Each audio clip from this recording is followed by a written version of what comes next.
আপনারা পাওনা কত, আপনারা প্রাপ্য কত আছে সেটা আপনারা জানার দরকার।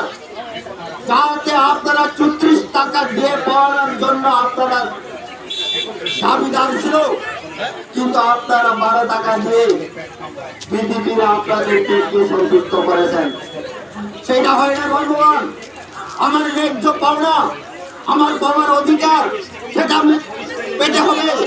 তার জন্য আমরা এখন তীব্রমতা আন্দোলন করেছেন। তীব্রমতা গ্রেটার ত্রিপুরা ল্যান্ড দিয়ে এই ত্রিপুরা রাজ্যকে বিভিন্নভাবে আমরা ডেভেলপ করতে পারি।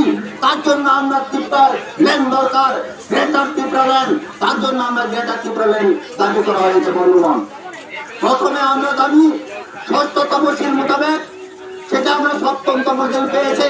সেই 7ম তফসিল বিষয় করে আমরা আমাদের গায়ে জল দিতে যায় না বন্ধুগণ। তার জন্য আমি বলতে চাই এই গ্রেটার ত্রিপুরা ল্যান্ডের মাধ্যমে এখানে